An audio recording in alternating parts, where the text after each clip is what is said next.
안녕하세요. 많은 분이 올라오셨네. 네. 꼭 갑니까? 네.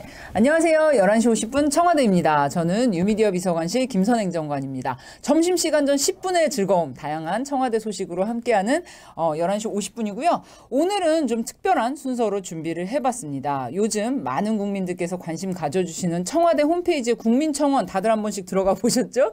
네, 그 국민청원에 올라온 청원 한 건에 대해서 저희가 이 시간에 답변을 드리고자 합니다. 그래서 제 옆에는 이제 저의 직속 상사이시자 청와대의 디지털 소통을 책임지고 계신 뉴미디어 비서관실의 정혜승 비서관님이 나와주셨습니다. 안녕하세요.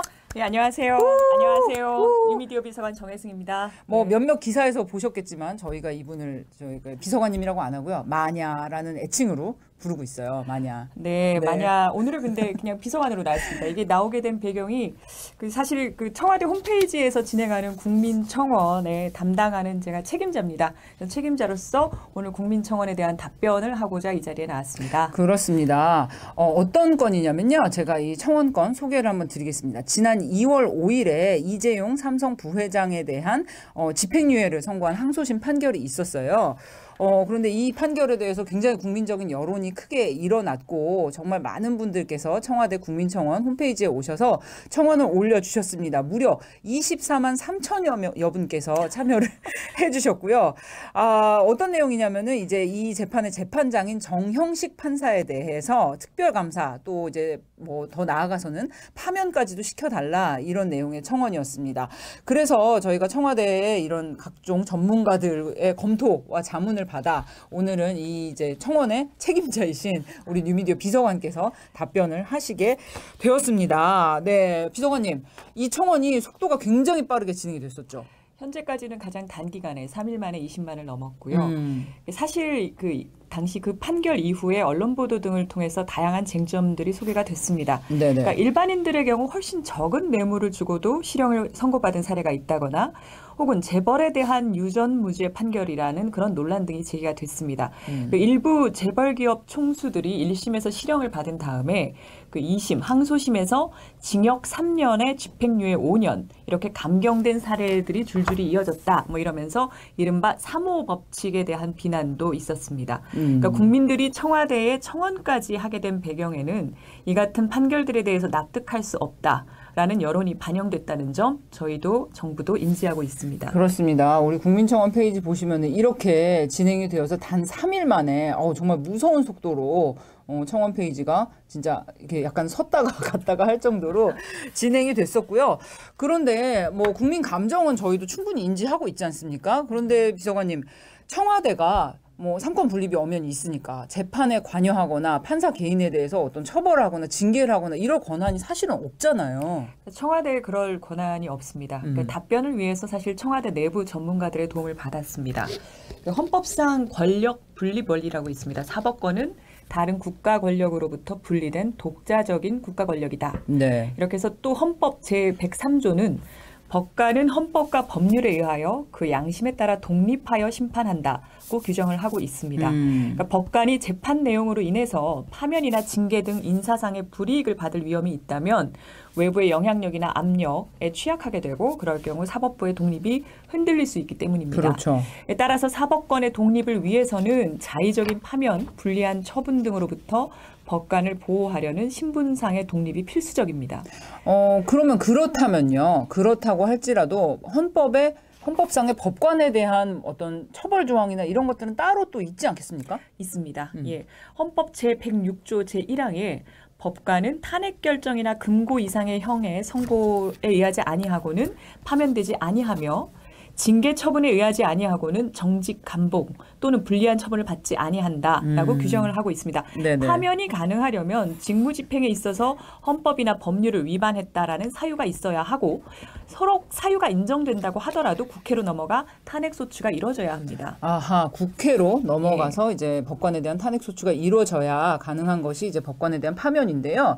그렇다면 또 하나 여기서 파생되는 질문이 법관의 파면 이유란 직무집행에 있어서 헌법이나 법률을 위반한 경우라는 것인데 그렇다면 여기에 판결은 해당이 되지 않는다는 것인가요? 예, 그 서로 법관의 그 사실 인정이라든지 법리 해석, 양형이 부당하다고 해도 그것이 법률 위반은 아닙니다. 그러니까 증거를 어떤 걸 채택하고 않고 뭐 혹은 증명력을 판단한다든지 법리 해석 이런 것에 대해서는 법관에게 고도의 재량권이 인정이 됩니다. 그렇겠죠. 뭐 그렇다면은 이제 판결에 대해서 불만이 있다 또는 이 판결을 뭐 국민 정서상 받아들일 수가 없다 뭐 이랬을 때는 상소를 함으로써 여기에 이제 불복 의사를 표시할 수가 있는 거죠. 이미 그 해당 재판에 대해서 검찰의 상고가 있었습니다. 이후 대법원에서 최종 결정이 날 예정입니다. 네네. 안종범 당시 그 청와대 정책조정수석의 수첩이 네. 증거로 인정되느냐 마느냐 뭐 이런 여러 가지 쟁점들이 있고요. 이것을 대법원에서 다룰 전망입니다. 네, 굉장한 그 당시 재판의 쟁점이었는데요. 예. 그런데 비서관님, 그런데 감사원이 있지 않습니까? 감사원에는 모든 공무원에 대해서 뭐 특별 감사 권한이 있는 걸로 저는 알고 있는데 그렇지 않습니까?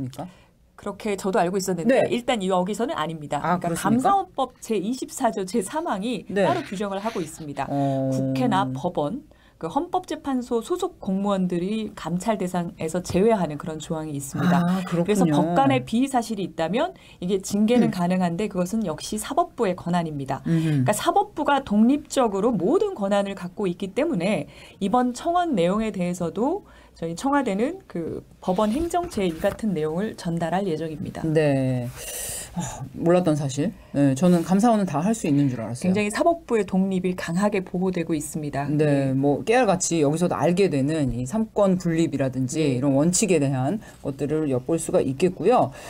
그런데 참 국민 정서는 좀 뜨겁단 말이에요. 뭐 삼권 분립에 따라서 이제 현직 법관의 인사와 징계에 관련한 문제 청와대도 관여할 수 없고 관여해서도 당연히 안 되는 거고요. 그리고 감사원도 이제 법관에 대해서는 독립성을 보장을 하고 있다. 여기까지는 잘 알겠는데 참 아쉬운 마음이 또 있는 부분들이 있을 거예요. 그러니까 이렇게 많은 분들이 청원에 참여를 해주셨고 또 이런 생각을 가지신 분들도 계세요. 청원을 통해서 사법부의 독립을 저해하는 것 아니냐 또 이런 우려를 보이시는 분들도 있어요. 사법부를 통한 사법부 비판은 사법부 독립을 흔들 수 있다라는 네네. 얘기들이 있습니다. 그런데 그 헌법 제1조 제2항은 그 대한민국 주권은 국민에게 있고 모든 권력은 국민으로부터 나온다 이렇게 규정을 하고 있습니다. 법관도 그 수권자인 국민으로부터 권한을 위임받은 것입니다. 또 헌법 제21조 제1항에 따라 그 모든 국민은 표현의 자유가 있고 민주주의 국가에서 감시와 비판의 성역은 없습니다. 네. 수권자인 국민은 사법부에 대해서도 비판할 수 있습니다. 그렇습니다. 뭐 말씀하신 대로 사법부의 우리가 독립 삼권 분립의 원칙에 따라서 어떤 이 체제 안에서 독립성을 보장하기는 하지만 뭐 국민적인 비판에 직면했을 때 그것을 뭐 비판과 견제를 받는 거에 대해서 완전한 어떤 무풍지대가 될 수는 없다. 이런 말씀이죠. 예, 그 수권자인 국민이 그 재판에 대해 비판하는 여론이 청원을 통해서 반영된 상황을 있는 그대로 봐야 할 것 같습니다. 그러니까 악의적인 인신공격이 아니라면 국민의 비판을 새겨듣는 것이 사법부뿐만 아니라 행정부, 입법부, 우리 모두의 책무라고 할 수 있겠고요. 청원을 통해서 드러난 국민의 뜻이 결코 가볍지 않습니다. 모든 국가 권력 기관들이 그 뜻을 더욱 경청해야 된다고 믿습니다. 네, 뭐 이렇게 정리가 되겠습니다. 그러니까 사실 저희가 여러 청원들을 매일 보잖아요. 어떤 새로운 청원들이 올라왔다 했을 때 진짜 삼권 분립의 원칙이라든지 또는 이제 청와대가 할 수 없는 그런 어떤 특수한 분야나 특수한 이슈일 경우에 참 난감하기도 해요. 그런데 그렇죠. 저희가 이런 대답이라도 드리는 것은 어디까지나 국민 소통의 차원에서 그러니까 국민이 물으면 정부가 답한다. 네, 그런데 그런 철학에서 저희가 국민청원을 시작을 했는데요. 청와대가 해결사는 아닙니다. 모든 문제를 풀 수는 없고 그래서도 안 됩니다. 다만 이 과정에서 정부가 어떤 고민을 하고 있는지 국민을 경청하면서 국민의 뜻을 어떻게 반영할지 그게 저희가 고민하고 소통하는 것이 저희의 책무고 조금 어려운 질문이 오더라도 네, 답을 해보고자 합니다. 네. 네, 참 요즘 모든 뭐 사회 이슈가 좀 뜨거워지면은 청원으로 이렇게 수렴이 되는 것이 어떻게 보면 공식같이 돼서 일이 너무 많으시겠어요. 그건 지금 저한테 하시는 얘기가 뭐 다른 거로 드리긴 하는데 오늘 그 미국 USA 투데이에서 청원을 얘기를 했더라고요. 그래서 한국에서는 국민의 뜻을 청원을 통해서 얘기를 하고 대통령이 직접 챙긴다. 네네. 그래서 이제 사실 민주주의 국가에서 나타날 수 있는 굉장히 재미난 사례로 직접 소통을 하는 사례로 꼽히고 있더라고요. 외신에서도. 또 이제 디지털 문명이 발전한 사회에서 이렇게 국민의 의견을 수렴하는 창구로서 저희 청와대 청원이 있으니까 많은 이용 부탁드린다고 합니다. 국민 여러분의 관심과 이렇게 청원을 통해서 여론을 전달해 주시는 거 굉장히 감사하게 생각을 합니다. 비록 저희가 업무가 조금 늘어나고는 있지만 그렇지만 이런 뜻을 어떻게 받들어서 저희가 해결해 나갈 수 있을지 계속 고민하겠습니다. 네, 저희 원칙이 있지 않습니까? 비서관님. 청와대 청원의 원칙. 20만 명이죠? 네. 20만 명이 한 30일 청원이 시작되고 30일 이내에 20만 명의 지지를 얻으면 저희가 일단 답변을 하고요. 네. 저희가 국민들이 굉장히 열정적이라 20만 명이 그렇게 어렵지 않은 상황이 됐더라고요. 네. 예. 다른 나라에서 이제 사례들이 뭐 10만 명도 있고 5만 명도 있는데. 그러니까요. 위더피플 10만 명인데 저희 20만 명입니다. 네. 그리고 저희가 청원 중에서 사실은 그 명예훼손이라든지 혹은 일방적인 비방 뭐 이런 것들에 대해서는 운영 원칙에 따라서 좀 관리를 합니다. 이 부분도 좀 양해를 해주시면 좋겠습니다. 네, 오늘 이제 정영식 판사에 대한 뭐 파면 및 뭐 특별감사 청원에 대해서 답변 들어봤고요. 그리고 이제 요즘 굉장히 화제가 되고 있는 청와대 청원의 전반적인 운영 원칙과 뭐 소통의 의미에 대해서도 비서관님과 함께 말씀 들어봤습니다. 네, 저는 내일 이 시간에 다시 뵙도록 하겠고요. 비서관님 오늘 말씀 감사합니다. 감사합니다. 점심 맛있게 드세요. 네.